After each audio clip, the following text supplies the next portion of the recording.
নমস্কাৰ এই মুহূৰ্তত আহি পৰিছে ৰাজ্যখনৰ বাবে ৰাতিপুৱাৰ কেইবাটাও বিগ ব্ৰেকিং নিউজ অসমৰ লগতে ভাৰতৰ বিভিন্ন প্ৰান্তৰ পৰা এনে ধৰণৰ খবৰসমূহ নিতৌ চাবৰ কাৰণে চেনেলটো সাবস্ক্ৰাইব কৰি ভিডিঅ'টোত এটা লাইক কৰি দিব এই মুহূৰ্তত জনাই আছো এটা গুৰুত্বপূৰ্ণ খবৰ এবাৰ মুখ্যমন্ত্ৰী ডক্টৰ হিমন্ত বিশ্ব শৰ্মাৰ কেবিনেট বৈঠকত 53টাকৈ বৃহৎ ঘোষণা কৰা হৈছে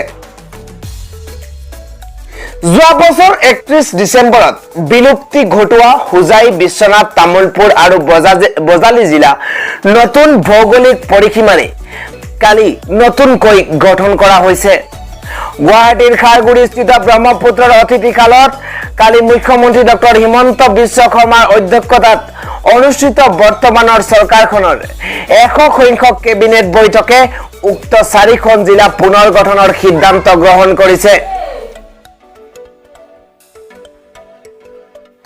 কেবিনেট বৈঠকৰ অন্তত এক সংবাদ মেলত মুখ্যমন্ত্ৰী ডক্টৰ হিমন্ত বিশ্ব শৰ্মাই কয় যে যোৱা বছৰ উক্ত জিলা 4খন সাময়িকভাৱে বিলুপ্তি ঘটোৱাৰ সময়ত তেওঁ নিৰ্ধাৰিত সময়ত শুদ্ধ সময়ত জিলা কেইখন পুনৰ গঠন কৰিব বুলি কৈছিল এই অনুসৰি কালিৰ কেবিনেটে জিলা 4খন নতুন ভৌগোলিক সীমাৰে গঠনৰ সিদ্ধান্ত লৈছে ৰাজ্যখনৰ সমষ্টি পুনৰ নিৰ্ধাৰণৰ হৈ যোৱাৰ পিছত এতিয়া বিন্নাকান্দি লামডিং আৰু হুজাই বিধানসভা সমষ্টিক লৈ হুজাই জিলাখন গঠন কৰা হৈছে জিলাখনৰ সদৰ হ'ব শংকৰদেৱ নগৰ সেইদৰে বিশ্বনাথ গহপুৰ আৰু বিহালী সমষ্টিক লৈ নতুন ভৌগোলিক পৰিসীমাৰে বিশ্বনাথ জিলা গঠন কৰা হৈছে পূৰ্বৰ বিশ্বনাথ জিলাত সতিয়াৰ এটা অংশ আছিল যদিও পুনৰ বিশ্বনাথ জিলাত সতিয়াৰ সেই অঞ্চলসমূহ নাথাকে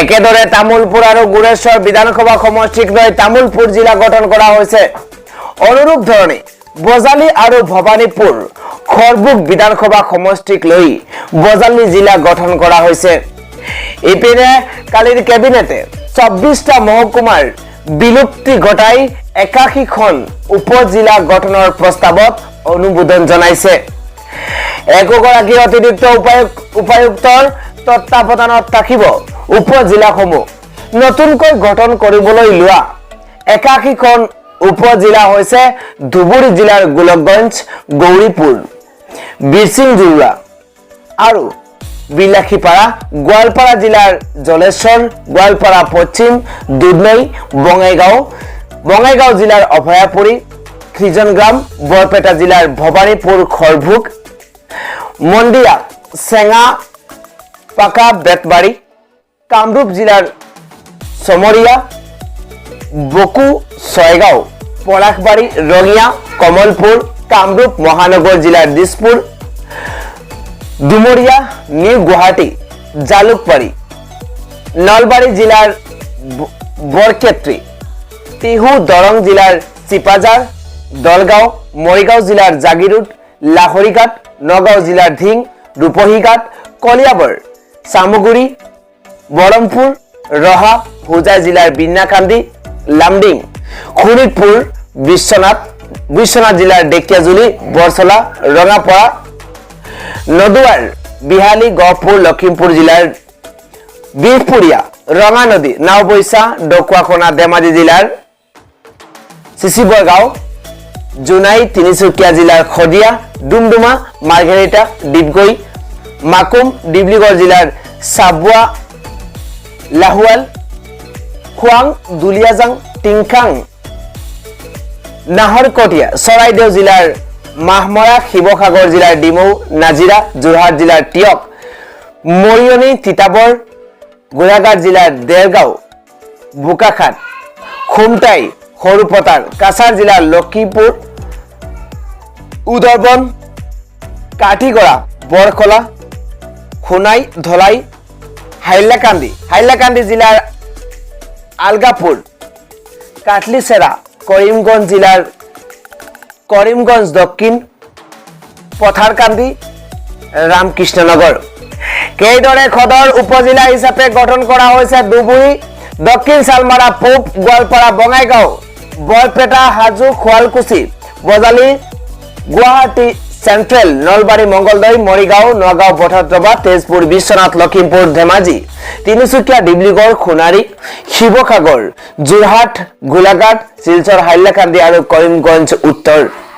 ষষ্ঠ অনুসূচীৰ অধীনস্থ জিলাসমূহৰ ক্ষেত্ৰত উপজিলা গঠনৰ বিষয়টো পৰৱৰ্তী পৰ্যায়ত কৰা হ'ব বুলি মুখ্যমন্ত্ৰী ডক্টৰ হিমন্ত বিশ্ব শৰ্মাই প্ৰকাশ কৰে। তেওঁ আৰু কয় যে সদৰ উপজিলাসমূহ জিলা আয়ুক্তৰ প্ৰত্যক্ষ তত্বাৱধানত চলিব। বাকী উপজিলাসমূহত এগৰাকী অতিৰিক্ত উপায়ুক্ত, এগৰাকী মহকুমাধিপতি, চক্ৰ বিষয়া, খণ্ড উন্নয়ন বিষয়া থাকিব। উপজিলা গঠনৰ অধিসূচনা 2 এদিনতে প্ৰকাশ পাব যদিও অহা 1 জানুৱাৰীৰ পৰা এই নতুন প্ৰশাসনিক ব্যৱস্থা কাৰ্যকৰী হ'ব। উপজিলাসমূহত গড় কাপ্তানি, জলসিঞ্চন, শিক্ষা, স্বাস্থ্য, সমাজ কল্যাণ, মীন, পশুপালন, কৃষি আদিকে ধৰি সকলো চৰকাৰী কাৰ্যালয় থাকিব। প্ৰতিটো বিধানসভা সমষ্টিকে উপজিলা হিচাপে লৈ গঠন কৰা এই নতুন প্ৰশাসনিক ব্যৱস্থা গঢ়ি তোলাৰ ব্যৱস্থা কৰা হৈছে। ইপিনে কালিৰ কেবিনেটে ৰাষ্ট্ৰীয় বিধৱা পেঞ্চন আঁচনিত প্ৰতিমাহে 300 টকাৰ বিপৰীতে 1250 টকাৰ দিব বুলি চৰকাৰে ঘোষণা কৰিছে। 1250 টকাৰ সমান কৰাৰ সিদ্ধান্ত গ্ৰহণ কৰিছে। একেদৰে ক্ৰীড়া মহাৰণৰ সমান্তৰালভাৱে সংগীত মহাৰণ অনুষ্ঠিত কৰাৰ বাবেও কালিৰ কেবিনেটে অনুমোদন জনাইছে। অনুৰূপ ধৰণে কালিৰ কেবিনেটে ছেমি কণ্ট্ৰাক্টৰ পলিচিত অনুমোদন জনাইছে। আগশাৰীৰ ৰাজ্য গুজৰাট, উত্তৰ প্ৰদেশ, উৰিষ্যা আদিয়ে ছেমি কণ্ট্ৰাক্টৰ পলিচি কেতিয়াবাই কৰিছে যদিও অসমে কৰা নাছিল। এতিয়া অসমেও যাতে সেই প্ৰতিযোগিতাত অত্যন্ত সক্ৰিয়ভাৱে আগবাঢ়ি যাব পাৰে তাৰ বাবে Assam semiconductor manufacturing and electronic manufacturing পলিচিত অনুমোদন জনাইছে। আৰে খবৰ হৈছে গৌৰৱ গগৈ আৰু প্ৰদ্যুৎ বৰদলৈৰ মাজত নগাঁও লোকসভা আসনখনক লৈ চলা টনা আজোৰাক লৈ বিৰোধী দলপতি দেৱব্ৰত শইকীয়াই কয় যে আমাৰ সৰ্বজন গ্ৰহণযোগ্য নেতা আছে। গৌৰৱ গগৈ আৰু প্ৰদ্যুৎ বৰদলৈয়ে যিকোনো ঠাইৰ পৰা খেলি জয়লাভ কৰিব পাৰিব। দুয়োজন নেতাই যিকোনো ঠাইৰ পৰা খেলি জয়লাভ কৰিবলৈ দলৰ তৃণমূল কৰ্মীসকলে কাম কৰিব। তদুপৰি বিৰোধী দলপতি শইকীয়াই অখিল গগৈ সন্দৰ্ভত মন্তব্য কৰি কয় যে অখিল গগৈয়ে যিকোনো প্ৰকাৰে যোৰহাট লাগিব বুলি ক'ব নোৱাৰে। কেৱল অখিল গগৈয়ে নহয়, বিৰোধী ঐক্যৰ অন্য দলেও যোৰহাট সমষ্টিটো বুজিব পাৰে। আলোচনাৰ মাধ্যমেৰে বিষয়টো চোৱা হ'ব। অখিল গগৈক অলপ ভাবি চিন্তি কথা ক'বলৈ আহ্বান জনায় দেৱব্ৰত শইকীয়াই। বিৰোধী দলপতিগৰাকীয়ে ইন্দ্ৰাণী তহবিলদাৰৰ আত্মহত্যাৰ ঘটনাৰ ন্যায়িক তদন্ত হ'ব লাগে বুলি মন্তব্য কৰিছে। তেওঁ কয় কেবিনেটত এই সন্দৰ্ভত সিদ্ধান্ত ল'ব লাগে। আৰক্ষীৰ তদন্তকাৰী বিষয়াৰ ভুল আছে। অসম আৰক্ষীৰ আদালতত মুখ টেকেচা খোৱাৰ প্ৰৱণতা বাঢ়িছে। পৰৱৰ্তী খবৰ হৈছে ডিফুত ভয়াৱহ ৰূপ ধাৰণ কৰিছে ডেংগি ৰোগে। কাৰ্বি আংলঙৰ সদৰ ডিফুত ভয়ংকৰ ৰূপ লৈছে ডেংগি ৰোগে। এই ৰোগৰ প্ৰাদুৰ্ভাৱ দূৰ কৰিবলৈ স্বাস্থ্য বিভাগক দাবী জনাইছে আম আদমি পাৰ্টিয়ে। চহৰখনত এতিয়ালৈকে মুঠ 3332 গৰাকী লোক এই ৰোগত আক্ৰান্ত হৈছে আৰু ইয়াৰে 4জন লোকৰ মৃত্যু হৈছে।